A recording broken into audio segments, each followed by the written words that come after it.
আসসালামু আলাইকুম। এই সর্বপ্রথম অনলাইনে ভোট দেওয়ার মতো সিস্টেম চালু করলো বাংলাদেশ সরকার। তাই আমরা মালদ্বীপ প্রবাসীরা লিস্ট করতেছি। 18 তারিখ পর্যন্ত নিবন্ধন করার সিস্টেম আছে। যারা নিবন্ধন করতে চান তারা নিবন্ধন করতে পারেন। আমরা এই যে এখানে ইনশাল্লাহ নামে লিস্ট করছি।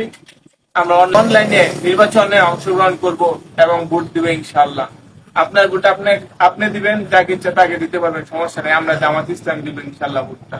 তাই বাংলাদেশ সরকার যে ভোট দেওয়ার সিস্টেম চালু করছে অনলাইনে, এটা জানেন? এখনো বাস্তবায়ন হয় নাই। আমি দেবো, এটা তো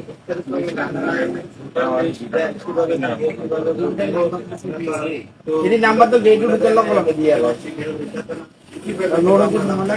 বাংলাদেশ হাই কমিশনের মাধ্যমে একটা লিস্ট করা হচ্ছে 18 তারিখ পর্যন্ত। এই লিস্টে তারা ওই আইডি কার্ড দিয়ে কিভাবে ভোট দিবেন তারা একদিন আপনাদের ট্রেনিং করে সব জানিয়ে দিবে।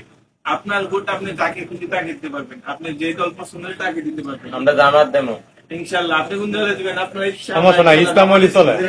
দীর্ঘদিন আওয়ামী লীগ ক্ষমতায় ছিল, দীর্ঘদিন বিএনপি ক্ষমতায় ছিল, এখন নতুন একটা দল দেখি। দীর্ঘ 7867529 786